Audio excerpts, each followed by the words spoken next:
Tenía millones en la cuenta y ninguna razón para sonreír. Podía comprar cualquier paisaje, cualquier atardecer artificial, pero cuando cerraba la puerta del penthouse, la casa seguía siendo una caja sin eco. Diría que la soledad era un lujo caro que yo no había sabido evitar. Reuniones que rellenaban horas, decisiones que anulaban días, cenas que eran protocolos más que compañía. Me acostaba con la sensación de haber cumplido el día y despertaba con la sensación de no haber empezado a vivir. Esa mañana iba de camino a una reunión que definiría el próximo trimestre de la empresa. Claudia iba delante con las órdenes del día y el silencio medido de quien ya conoce la mejor forma de no preguntar demasiado. Alguien había colocado conos por una calle lateral, un camión de mudanza bloqueaba el carril y la movilidad en la ciudad se transformó en paciencia forzada.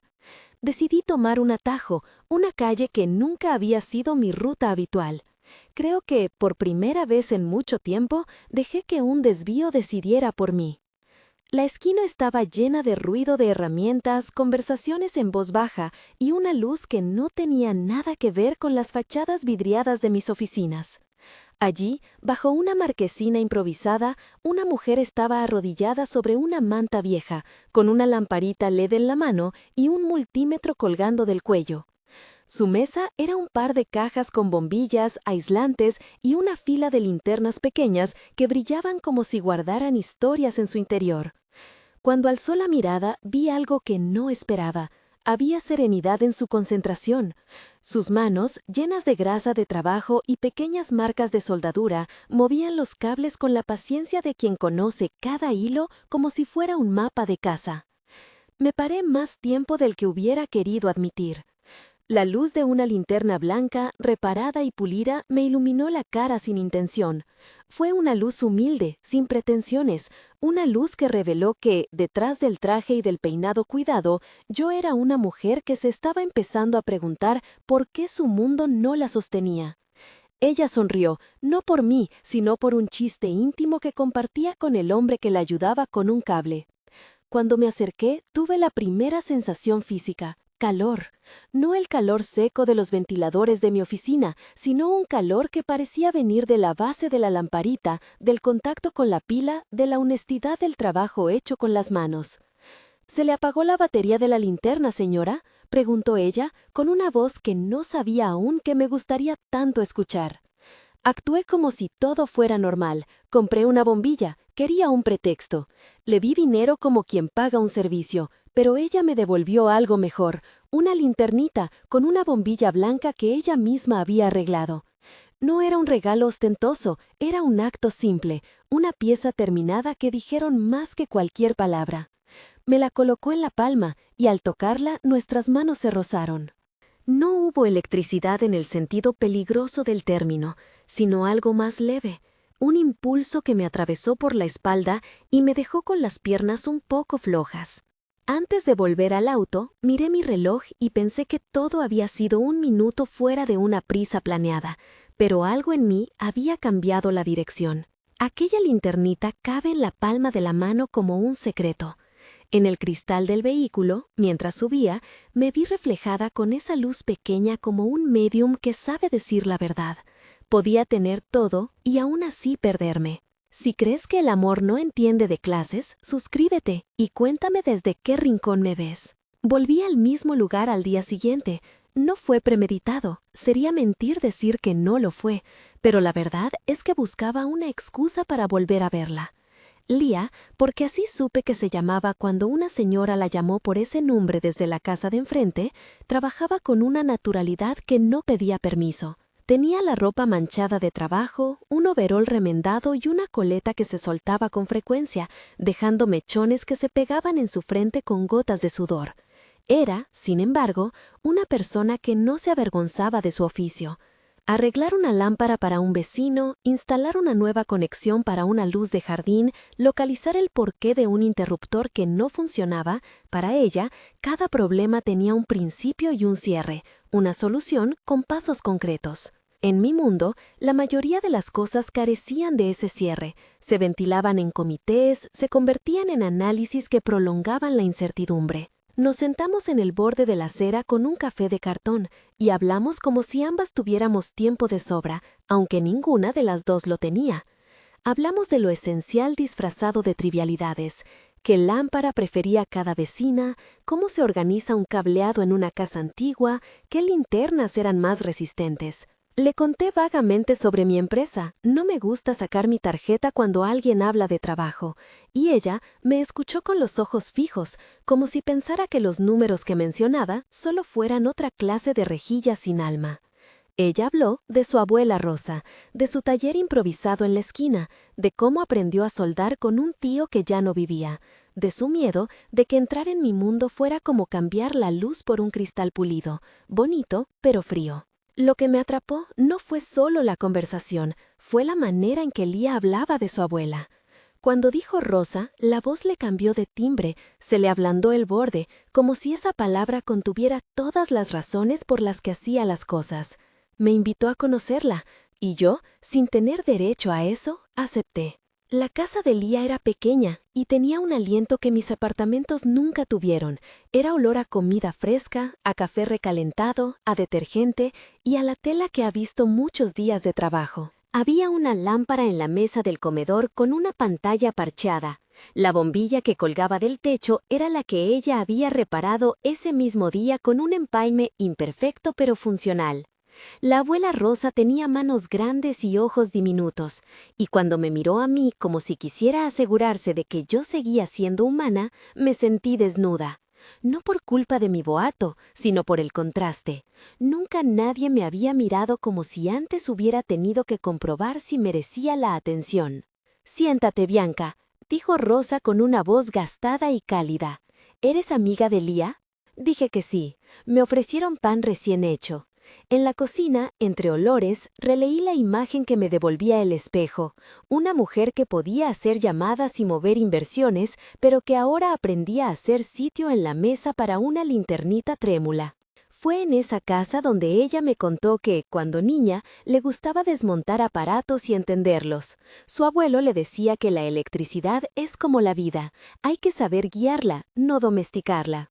Había algo de poesía en esa frase.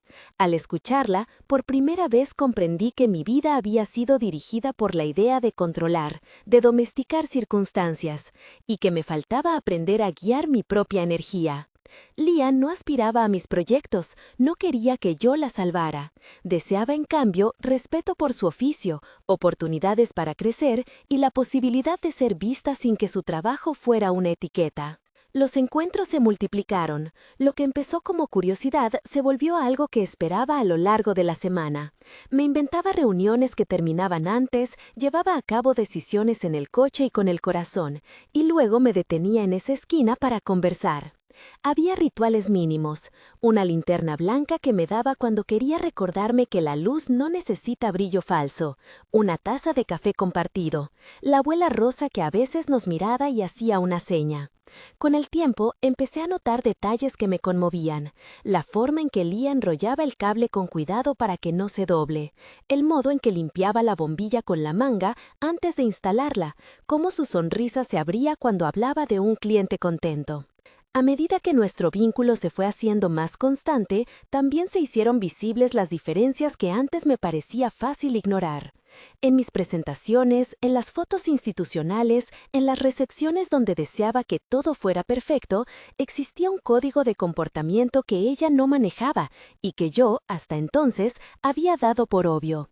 Detalles, cómo saludar a un inversor, cómo sostener una copa sin que se note inseguridad, cómo pronunciar los nombres de fusiones sin temblar. Para Lía, esas situaciones eran escenarios ajenos, no eran peores, solo distintos. Yo, sin embargo, empecé a sentir una nueva necesidad, protegerla de ciertos ecos de mi vida que pueden romper a cualquiera que no haya aprendido a fingir con tanta frecuencia. Una tarde, impulsada por una mezcla de orgullo y necesidad íntima, quise que conociera mi mundo.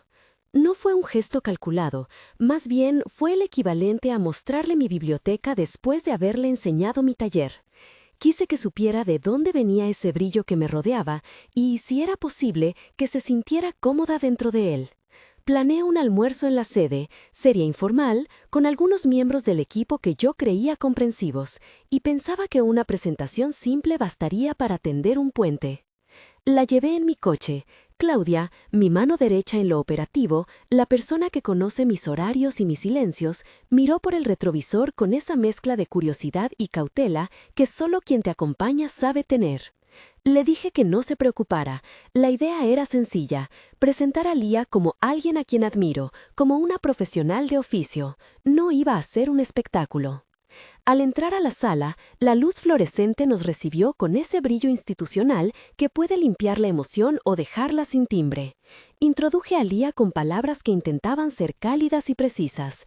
Ella devolvió el gesto con una media sonrisa, un inclinamiento de cabeza que a mí me bastó. Pero las miradas fueron cambiando, de cálculo, a pregunta, a un subtítulo no dicho que yo conocía bien, porque a veces nadie te lo tenía que decir, se leía en sus rostros. Fue un leve corrimiento de tectónica social, cejas que se levantaban, un murmullo mínimo, un «¿es amiga tuya?», que llevaba implícita la información de que no pertenecía al mismo aire. Patricia, quien había sido mi asistente durante años y ahora me rodeaba por la sala con un vaso de agua, pronunció una broma sin maldad, pero con un filo que solo las salas así conocen. Lía lo sintió. No sé cómo lo supo tan rápido, pero su cuerpo se contrajo. Había algo en la manera en que puso las manos en los bolsillos del overol, eran manos que habían aprendido a pensar con los dedos y ahora intentaban no delatar el temblor. La conversación se volvió profesional, inofensiva, calculada. Yo notaba una distancia nueva, no en aquel espacio físico, sino en el lugar donde nuestras presencias coincidían. Fue incómodo en un modo que ninguna encuesta puede medir. Después del almuerzo, caminamos en silencio hacia el coche. No eran palabras lo que llenaba el ambiente, sino la sensación de que algo dentro de mí se rompía en un lugar que no sabía reparar con cifras. Ella se disculpó por la situación con una cortesía que la hacía más digna aún. Fue ella quien pronunció la palabra que me atravesó. No quiero ser un espectáculo para nadie, Bianca. Si para ustedes soy algo raro, prefiero no estar. Lo dijo sin dramatismo, con la calma de quien ha aprendido a protegerse. Y allí, en la banqueta, con la sombra de los edificios proyectando ángulos fríos, comprendí que mi mundo había lastimado al suyo sin intención. Volví a mi oficina con la linternita en el bolsillo y un silencio que parecía hecho de vidrio. Fue la primera vez que la posibilidad de perderla se me apareció en toda su magnitud. No por temor a estar sola de nuevo, sino porque ahora la soledad tenía a su lado la certeza de que había dejado escapar algo verdadero. Mandé un mensaje que no dije en voz alta. «Te espero en la esquina esta noche». No era una orden ni un ruego, era un intento de enmendar sin saber cómo hacerlo. Ella llegó con la luz baja, con las manos aún oliendo a soldadura. No dijo mucho. Hablamos de asuntos prácticos, si quería que la ayudara con un curso, con material, con un permiso. Le ofrecí apoyo técnico para que su pequeño taller tuviera mejores herramientas. Intenté que sonara simple, como una colaboración entre colegas. Lía me miró con la serenidad de quien ha aceptado la vida tal cual es, pero no su entrega total sin términos claros. «No quiero que me regales una escalera, Bianca», dijo con una claridad que me sorprendió. «Quiero que me preguntes si necesito una. Quiero que me preguntes por mis condiciones, por mi tiempo, por las cosas que me hacen sentir segura. No quiero que me digas lo que me falta. Quiero que me preguntes qué te puedo aportar». Aquella frase resonó dentro de mí más que cualquier titular que hubiera aprobado en la sala de juntas. Era una lección sencilla. El respeto a la dignidad no se compra con cheques, se pide con preguntas. Empecé a entender que mi impulsividad, mis deseos de solucionar, podían convertirse en una forma de violencia elegante si no las acompañaba el cuidado. La conversación que siguió fue humilde y constructiva. Planear juntas, acordar formatos, decidir tiempos.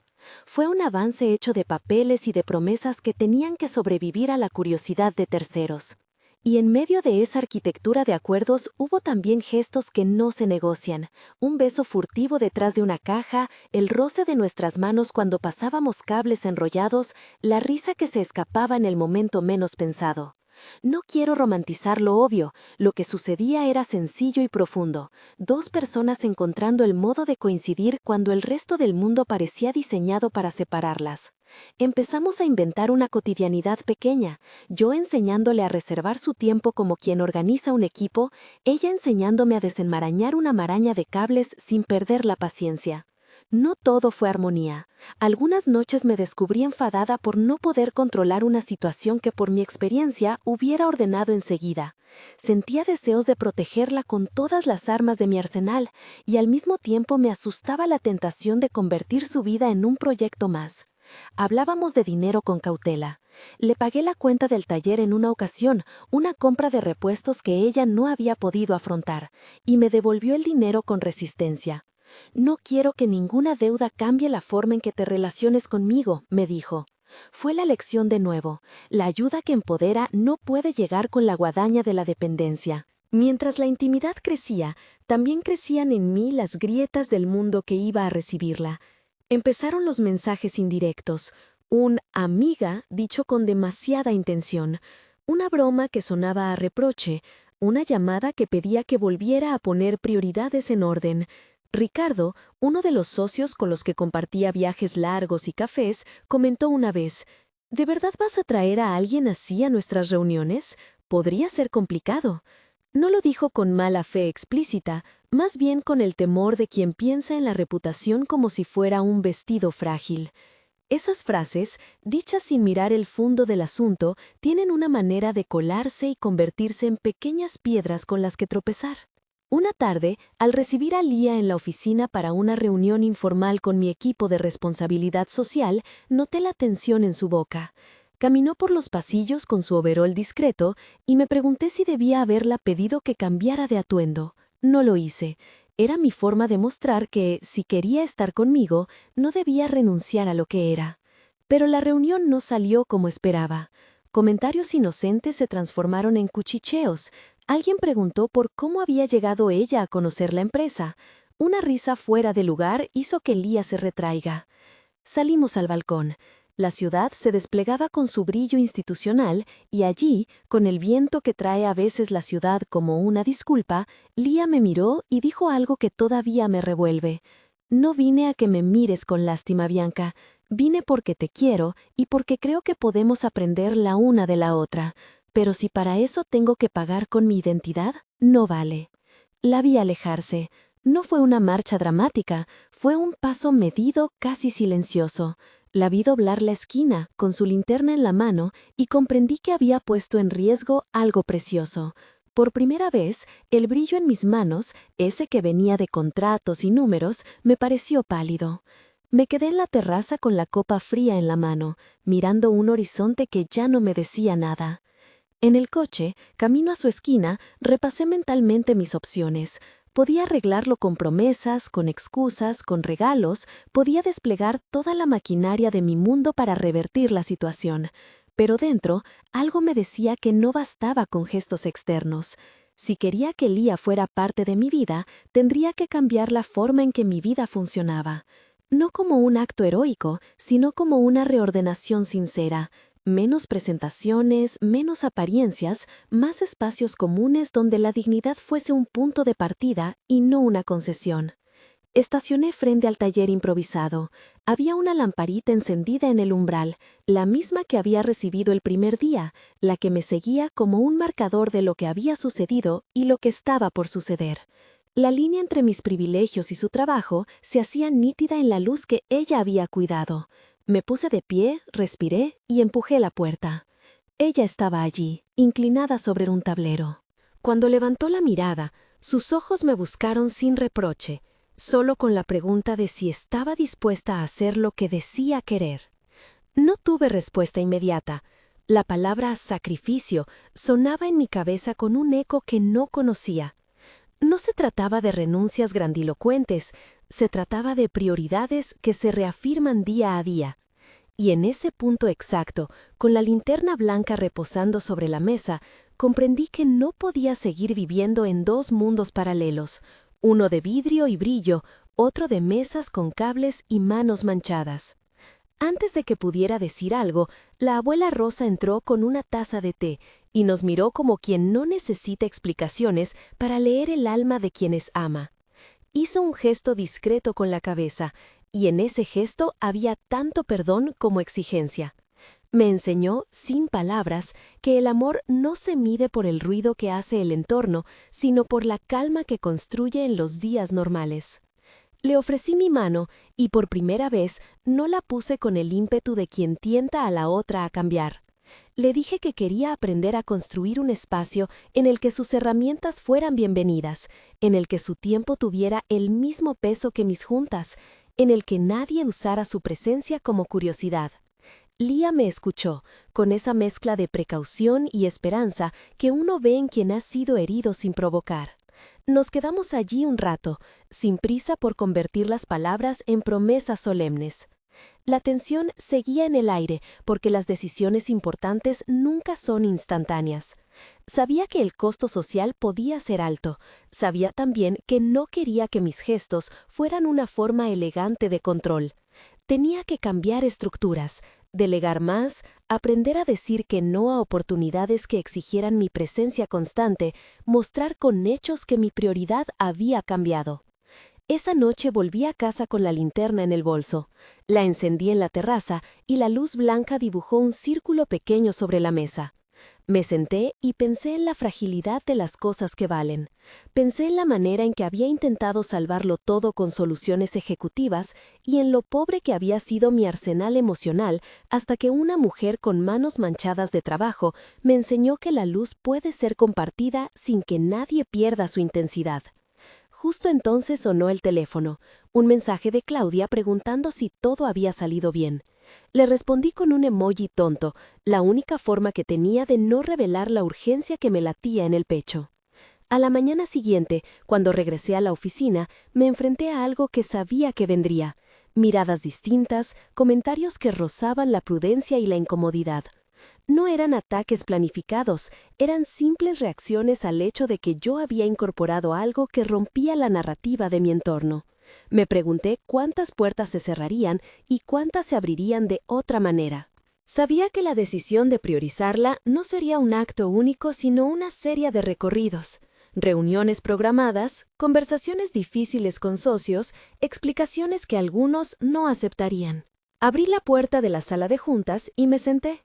En la mesa, entre papeles y tazas, había nombres que yo debía defender. Sentí la dualidad como si tuviera dos baterías, una que alimentaba el negocio y otra que esperaba ser recargada por algo más humano. Dentro de esa dualidad estaba la pregunta más concreta y dolorosa. ¿Hasta dónde estaba dispuesta a llegar para que la otra persona pudiera quedarse sin sentir que su dignidad había sido moneda de cambio? Ese día me esperaban decisiones que no eran simples movimientos de ficha. Tenía que reconciliar la lógica del poder con la lógica del afecto. Y mientras las horas pasaban, entendí que la respuesta no vendría de un plan perfecto, sino de acumulación de actos pequeños, constantes, que demostraran que mi amor no era un capricho espectacular, sino una elección sostenida. Todavía no lo sabía, pero ya había empezado a mover piezas que no se desharían sin dejar huella. Cuando la tarde cayó, miré el buzón de mensajes y vi uno de Lía. Hablemos mañana. Necesito saber si podremos encajar, no en mi mundo, sino en el nuestro. Sus palabras eran precisas y con ellas cerró la jornada como quien pone un interruptor para reflexionar. Apagué la linterna por un instante y la volví a encender. La luz blanca acarició la mesa como un recordatorio. La energía se puede compartir o desperdiciar, y yo, por primera vez, tenía claro que quería aprender a guiarla. La decisión que debía tomar no era solamente mía. Involucraba cambiar hábitos, soportar la crítica silenciosa, enfrentar los comentarios de quienes desconocían el valor de una mano que sabe soldar conductores tan bien como una junta sabe firmar contratos. Pero también implicaba la posibilidad de construir un hogar donde la luz no fuera metáfora vacía, sino un recurso que ambas supiéramos cuidar. Caminé hacia la ventana y miré la calle donde la había conocido. La esquina parecía idéntica a la que había dejado hacía unas horas, pero en mi cabeza el mapa se había vuelto distinto. Con una mezcla de miedo y decisión, apagué las luces de la sala y me fui a dormir con la pequeña linterna colocada al lado de la cama, su resplandor tenue como un juramento. La linterna al lado de la cama se apagó sola en la madrugada. como si hubiera cumplido su propósito. Recordarme que la luz que necesito no es la que llevo impresa en tarjetas, sino la que puedo compartir sin condiciones. Me levanté con esa sensación firme. Era la primera vez en meses que la alarma no me encontraba dispuesta a obedecer sin preguntas. Había quedado un terreno por delante que no se arreglaba con pronósticos financieros ni con reuniones bien organizadas. Tenía que demostrar, con hechos que no fueran anuncio, que aquello que decía querer no era un capricho. Lo primero fue enfrentar a mi propio calendario. Había aprendido a ocuparme como quien tiende una cortina, sin que nadie la note hasta que se abre.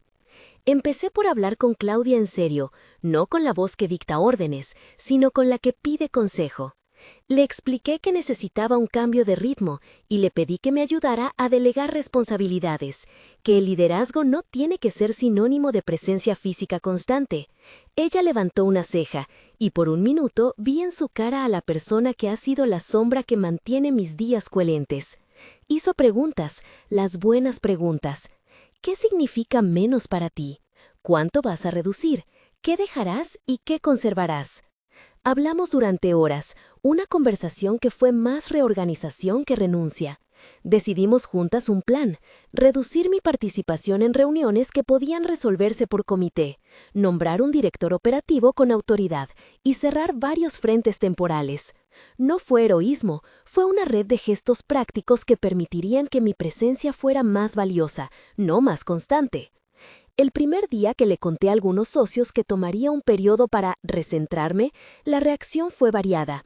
Hubo asombro, un comentario velado de Ricardo sobre timing y una invitación sutil a reconsiderarlo por el bien de la empresa. Pero no era la reacción de ellos la que definía mi paso, era la coherencia que quería construir. Firmé documentos para delegar, facilité reportes más claros y establecí líneas de comunicación que no exigieran mi responsabilidad en cada detalle. No necesitaba abandonar lo que había construido, necesitaba reconfigurarlo para no perder lo que ahora empezaba a importar más. Mientras tanto, también aprendí a pedir permiso. No quería repetir la historia de alguien con recursos que impone soluciones. Entonces propuse a Lía algo que para mí fue rito de aprendizaje, crear, juntas, un pequeño proyecto social de iluminación para la cuadra. No fue un «te doy recursos», sino una invitación a concebir y diseñar. Le propuse que coordináramos una serie de mejoras en el alumbrado del vecindario, con trabajo pagado justamente a los vecinos que participaran. Quería que fuera una fuente de trabajo, no un subsidio escondido. Lía se mostró recelosa al principio. ¿Seguro que quieres esto? ¿Quieres que lo dirijas yo?, preguntó. Si tú lo diriges, yo te apoyo, le respondí. Allí estaba la clave. Su mano tenía que ser la que siguiera marcando el compás. Organizar eso fue una escuela. Fuimos llevando el proyecto al registro municipal juntas, llenando formularios que yo conocía de memoria y que a Lía le parecían oficinas de otros tiempos. En esas salas burocráticas descubrí otra paciencia, la de explicar sin imponer, la de traducir lo técnico al lenguaje de quienes viven los problemas. Hicimos presupuestos donde se veía cuánto se pagaría a los técnicos, qué materiales eran necesarios, cuánto tiempo demoraría cada instalación. Fue fascinante ver a Lía asumir la responsabilidad de las cuadrillas, aplaudir cuando una conexión quedaba impecable, regañar con ternura cuando alguien no cerraba una tuerca. No era que yo la colocara en un pedestal, la acompañaba desde donde podía ayudar con logística y contactos. Cada luz nueva que se prendía en la cuadra era, para mí, una promesa cumplida de que la dignidad puede sostenerse con justicia. Las críticas no se hicieron esperar. Hubo quienes dijeron que usaba el proyecto para limpiar mi imagen, otros que me advertían sobre mezclar lo personal con lo laboral. Incluso encontré murmullos en lugares que nunca pensé que mirarían mis decisiones privadas. Aprendí a escuchar sin dejar que esos ruidos decidieran por mí. No porque sean irrelevantes, sino porque mi responsabilidad era con la honestidad de mis actos. Si lo que hacía contribuía a que la gente del barrio tuviera calles más iluminadas y trabajo digno, entonces valía la pena el precio del comentario. En casa, las adaptaciones fueron prácticas y afectivas. Empecé a pasar más tiempo en el taller de Lía, no para intervenir en su oficio, sino para acompañarla. Compré con su explícito consentimiento cajas de repuestos y materiales comunes, pero lo más importante fue que me paré junto a su banco a observar, a preguntar con curiosidad y a ensayar pequeñas tareas bajo su guía. Aprendí a identificar una resistencia, a pelar un cable con la herramienta correcta sin hacer demasiado espectáculo, a sostener una linterna mientras ella soldaba un empalme. No dominé el oficio, pero aprendí su ritmo, y eso nos trajo algo que ni mis balances financieros habían conseguido: complicidad en la cotidiana. Una tarde, mientras trabajábamos en la reparación de una lámpara de patio para la abuela Rosa, me sorprendí riendo de una broma que solo entendíamos nosotras. Rosa desde la cocina gritó algo sobre no dejar la bombilla con tanta luz porque los vecinos pueden pensar que aquí hay fiesta todas las noches. Lía me miró y apuntó la linterna hacia mi cara en modo de burla, como la primera vez que nos vimos. Me sentí en casa y, sin saberlo, más vulnerable que nunca. Fue una vulnerabilidad que eligió quedarse. Aún así, las heridas que habíamos abierto con mi mundo no sanaron de un día para otro. La presencia de Lía en ciertos ámbitos siguió generando tensiones. Hubo una noche que quedó marcada. Nos invitaron a una cena benéfica donde participarían varios donantes y miembros del directorio. Yo pensé que sería un buen lugar para mostrar que la inclusión y la colaboración genuina podían ser modelos. Lía no quiso ir, y yo insistí con torpeza. Al final accedió por compromiso conmigo. No fue una buena idea. En la cena, una anécdota mal contada por alguien a mi alrededor terminó convirtiéndose en un chiste que sirvió para apuntalar el aislamiento de Lía. Una persona levantó la ceja, preguntó medio en broma: ¿Tu pareja es la que repara esas linternas de la esquina? Me sentí en casa, y sin saberlo, más vulnerable que nunca. Fue una vulnerabilidad que eligió quedarse. Aún así, las heridas que habíamos abierto con mi mundo no sanaron de un día para otro. La presencia de Lía en ciertos ámbitos siguió generando tensiones. Hubo una noche que quedó marcada. Nos invitaron a una cena benéfica donde participarían varios donantes y miembros del directorio. Yo pensé que sería un buen lugar para mostrar que la inclusión y la colaboración genuina podían ser modelos. Lía no quiso ir, y yo insistí con torpeza. Al final accedió por compromiso conmigo. No fue una buena idea. En la cena, una anécdota mal contada por alguien a mi alrededor terminó convirtiéndose en un chiste que sirvió para apuntalar el aislamiento de Lía. Una persona levantó la ceja, preguntó medio en broma: ¿Tu pareja es la que repara esas linternas de la esquina? El comentario, lanzado con una sonrisa cómplice, cayó como una piedra. Sentí el calor de la vergüenza subir por mi cuello. Lía se retiró temprano esa noche. No me dio tiempo para enmendarlo. Al día siguiente, me encontró en la esquina, remando contra el silencio que había abierto. Fue una escena breve y cortante. La herida aún estaba fresca. Le pedí que me perdonara sin teatro. Le expliqué que para mí la cena había sido un error y que no la pondría en situaciones así de nuevo. Ella me escuchó con la mirada fija, como quien evalúa si las palabras son compatibles con los actos. No quiero que seamos ejemplo de nada, Bianca. Quiero que seamos nosotras, dijo. No estaba pidiendo que cancelara mi vida. Me pedía autenticidad, coherencia. Fue pétrea en su manera de pedir lo que necesitaba. No espectáculo, sí respeto. Esa semana decidí una cosa que nadie me pidió. Tomé un permiso no remunerado por un tiempo para concentrarme en la vida que estaba construyendo. No era una fuga, era una reorganización. Presenté la idea a la Junta con datos concretos sobre cómo se mantendría la empresa y propuse fechas. Había, entre mis colegas, quien consideró la decisión como excéntrica, como si el mundo empresarial fuera incompatible con las decisiones personales. Aún así, muchos entendieron que había otra clase de salud que una empresa también necesita, la de su líder. Dejé instruido que el equipo tomaría las decisiones del día a día y me comprometí a volver con un plan que integrara mis responsabilidades y mi vida. La reacción de Lía a mi pausa fue más bien silenciosa. Por un lado, la veía aliviada, por otro, más temerosa, como si el gesto tuviera más promesas que certezas. Quería asegurarle que no era un espectáculo, que no esperaba que ella me siguiera sin cuestionar. Pasaron días en los que nos vimos más, templando la confianza con actos mínimos. Desayunos en la mesa pequeña de su cocina, enganches de broma mientras desenroscábamos bombillas, conversaciones largas con la abuela Rosa que nos enseñaba por qué ciertas recetas se mantuvieron durante generaciones. También hubo momentos de tensión. Me encontraba celosa de la independencia de Lía, de la manera en que su trabajo no me necesitaba. Aprendí a mirar la independencia no como amenaza, sino como espejo. Mientras tanto, Patricia, quien había sido mi asistente y en algún momento generó tensiones, protagonizó una escena que terminó por complicarlo todo.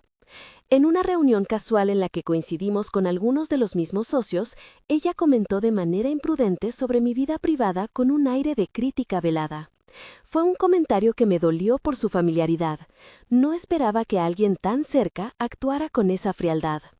Hablé con ella a solas. No fue un reclamo vengativo, sino una petición humilde. Si tienes dudas, dímelas, no las uses como arma. Tuvimos una conversación difícil en la que ella, con honestidad, confesó su propio miedo. Había sentido que mi cambio podía afectar su estabilidad. Le expliqué que mi decisión no buscaba dañar a nadie, que la invitación es a adaptarse. Con el tiempo, Patricia se acercó a Lía con una disculpa sincera y, en una sorpresa que me alegró, empezó a comprar algunas bombillas de la esquina para su casa. Fue un gesto pequeño pero simbólico. La tensión había dado paso a una convivencia más humana. La reconciliación con Lía no fue un acto espectacular, fue una suma de cosas, llamadas, silencios, acciones que demostraron paciencia. Hubo una noche en la que fui a su puerta con algo simple, una caja con herramientas de calidad y 2 boletos para un curso de actualización técnica para que ella pudiera ampliar su registro profesional. No fue una imposición, sino una propuesta. Si quieres, lo pagaría, pero si prefieres, podemos repartir la carga.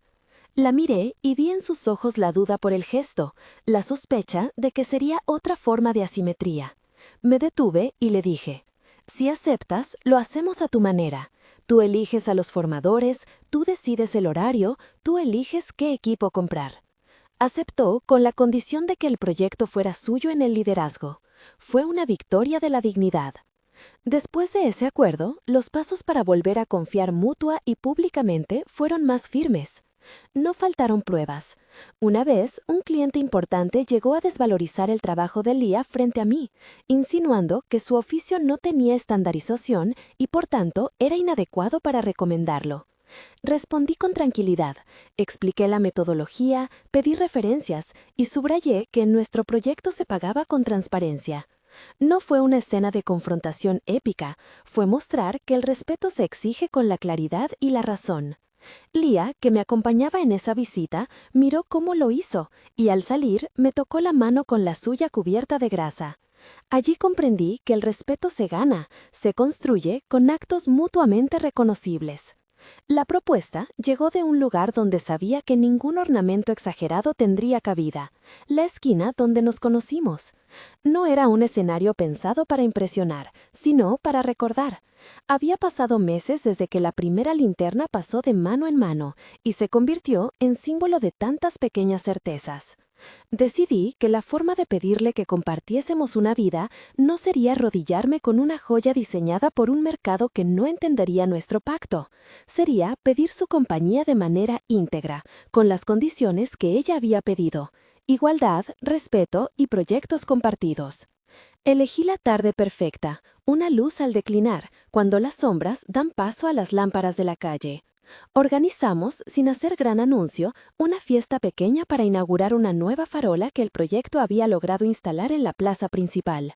Eran vecinos, la abuela Rosa con una torta bajo el brazo, algunos trabajadores del barrio y 2 o 3 amigos que ya conocían la historia. Colocamos una placa pequeña que decía algo sobre el luz para la comunidad y luego nos apartamos a un rincón. No fue un escenario vacío. La plaza tenía esa mezcla de risas y pasos que da verdad a lo cotidiano. La tomé de la mano y le dije lo que llevaba tiempo pensando, sin oropeles, que quería compartir la vida con ella, que no pedía un pacto donde ella perdiera su autonomía, sino un acuerdo donde nuestro hogar fuera un lugar de herramientas compartidas, donde las decisiones importantes se tomaran juntas y donde sus tiempos y ritmos tuvieran tanto valor como los míos. Le ofrecí la linterna que había sido nuestro talismán, no como un trofeo, sino como recordatorio de la primera vez que una luz me mostró que faltaba algo. Le pedí que, si ella quisiera, hiciéramos de ese talismán un faro cotidiano. Sus ojos se suavizaron. No había allí la teatralidad, sino la honestidad que exige riesgos. ¿Estás segura?, me preguntó, con la voz que se le quiebra cuando siente mucho y no quiere mostrarlo del todo. Le expliqué que sí, que no buscaba anularla, que sabía que amar cuando hay diferencias implica trabajo constante, no soluciones inmediatas. Ella rió con esa risa que siempre ha sido mi refugio. Pidió un momento, se acercó y me besó. Fue un beso que no cerró la historia, sino que la abrió con la fuerza de los compromisos bien pensados. Decidimos al poco tiempo legalizar lo que ya éramos, no tanto por papeles, sino porque queríamos construir una estructura en la que ambos nombres tuvieran peso en nuestras decisiones. Montamos con tiempo y calma una casa que reuniera lo nuestro, unas paredes con espacio para las herramientas, un jardín donde la abuela Rosa plantó algunas aromáticas, una mesa grande para comer sin prisas. Compartimos tareas de forma práctica. Yo cocino ciertos días y ella arregla las cosas que la casa necesita para no depender de terceros. A veces trabajamos juntas en pequeños encargos, otras veces nos otorgamos el espacio para estar en soledad. No fue una utopía, sino un mapa de tolerancia y aprendizaje mutuo. En lo profesional, la integración también fue gradual. Lía montó, con mi apoyo y respeto a su liderazgo, un taller más formal, no porque lo impusiera mi capital, sino porque era viable y porque la había solicitado. La clientela creció y con ello su confianza. Se convirtió en referente en la zona de arreglos y asesoría de iluminación doméstica. Yo, por mi parte, no desaparecí del mundo corporativo, pero sí cambié mi postura dentro de él. Promoví políticas de inclusión, programas de capacitación técnica y proyectos de responsabilidad social que no fueran meros diagnósticos, sino acompañamientos técnicos. Aprendimos a que el poder no sea una solución, sino una herramienta para apoyar con dignidad. La abuela Rosa se convirtió en parte visible de nuestra casa. Sus manos, que una vez me midieron como si quisiera comprobar si yo era de verdad, ahora me ofrecían recetas y me hablaba de la historia de su familia. Nos sentábamos a escucharla mientras pelaba papas y contaba de cómo los barrios sobreviven. Tuvo, en sus últimos años, más compañía que en la mayor parte del tiempo que vivió, no porque fuera utilidad para nosotros, sino porque nos dio la posibilidad de aprender a mirar con ternura las pequeñas historias que la vida ofrece. Hubo momentos duros, vecinos que tardaron en aceptar nuestra relación, funcionarios que no respondieron a la rapidez de nuestros proyectos, noches en las que la incertidumbre económica asomaba la cabeza. Pero lo esencial fue que aprendimos a sostenernos con transparencia. Discutimos sobre dinero con la misma honestidad con que decidíamos cambiar una bombilla, sin vergüenza, con acuerdos claros. Aprendimos también a pedir ayuda cuando la necesitábamos y a recibirla sin perder la dignidad. Con el tiempo, las luces que instalamos en el barrio se convirtieron en una metáfora visible de lo que habíamos construido. No era el brillo de escaparates caros, sino la luz que permite caminar con seguridad, que deja ver rostros en la noche. Un niño que antes tenía miedo a cruzar la plaza por la oscuridad recordó una vez que antes no había luz y ahora sí, y lo dijo como quien relata un pequeño milagro. Para nosotros, no fue el milagro de una sola noche, sino la constancia de un trabajo hecho con cuidado. A menudo me detengo a pensar en cómo cambió mi vida. Tuve que desaprender velocidad, dejar de medir mi valor por la ocupación que podía tener en una sala de juntas. Aprendí a valorar la mesura, a dejar que ciertas decisiones se tomen con tiempo. Pero no fue una renuncia a la ambición, fue una reorientación. Descubrí proyectos distintos que me llenan, no solo los que elevan balances, sino los que iluminan calles. Mi trabajo hoy incluye más horas que dedico a diseñar programas que conectan saberes técnicos con oportunidades laborales, y lo hago porque sé que la transformación social no viene de la mano de la caridad, sino de la justicia práctica. Lía, por su parte, ganó en voz y en confianza. Hoy es requerida para cursos, consultorías y proyectos. No cambió su esencia por eso. Siguió siendo la mujer que arregla linternas en la esquina con paciencia y que mira a las personas con honestidad. Su oficio se profesionalizó sin perder la calidez. A veces me sorprende verla dar instrucciones con la misma seguridad con la que arregla un tablero eléctrico. Me enorgullece verla crecer sin que la mirada del mundo la reduzca. En la casa, la linterna blanca ocupa un rincón especial. La colocamos en una repisa, no como reliquia, sino como recordatorio. Ocasionalmente la tomo y la enciendo. Su luz es pequeña, íntima. Me gusta verla porque me cuenta de la mujer que fui capaz de cambiar para no perder lo que importaba. Cuando pienso en esa escena inicial, la primera vez que nuestras manos se rozaron, pienso en la humildad de los gestos que vinieron después. Las preguntas antes que los regalos, las propuestas antes que las imposiciones. Si hay algo que aprendí, es que el amor entre nosotros prosperó en la medida en que el respeto estuvo por delante. No todo se arregla con buenas intenciones. Todavía hay días en los que la ciudad recuerda que el prejuicio existe. Comentarios, miradas, algún que otro obstáculo administrativo. Pero ahora contamos con herramientas. Una red de vecinos que valora nuestro trabajo, la reputación de Lía como técnica, mi capacidad para abrir puertas cuando es necesario y, sobre todo, la práctica diaria de decidir juntas. No hay rescate ni salvación unilateral. Hay trabajo compartido, ajustes, discusiones y reconciliaciones. Hay también, por fortuna, muchos momentos de risa y de ternura. Tardes largas en la mesa, noches en las que la abuela Rosa nos regala historias, mañanas en que salimos con la furgoneta a reparar una lámpara y volvemos con la satisfacción de algo bien hecho. A veces alguien me pregunta si lo haría de nuevo. Mi respuesta es siempre la misma. No podría no hacerlo. No porque mi vida anterior fuera mala, sino porque esta vida tiene un sabor que no conocía, el de sentirse acompañada en la preocupación diaria, en las pequeñas reparaciones del alma. El brillo de la ciudad no me atrae como antes. Ahora me conmueve esa luz que se comparte en comunidad y que no busca aplausos. El epílogo de nuestra historia no es un final romántico pulido, sino la continuidad de la vida cotidiana. Contratos firmados con transparencia, talleres con jóvenes aprendices, cenas en las que la abuela Rosa me regaña por no lavar los platos rápido, proyectos en los que actuamos como socias y otras veces como amantes que se pelean por quién desenchufa primero la radio. Es la suma de todo eso la que da sentido. La linterna blanca sigue ahí, encendida en noches especiales, y a veces la hacemos pasar de mano en mano cuando inauguramos una luz en la cuadra. Es nuestro símbolo de que la energía compartida ilumina más. Si esta historia te tocó, comparte y cuéntame en los comentarios si crees que el amor puede cambiar vidas cuando se practica con respeto y trabajo mutuo.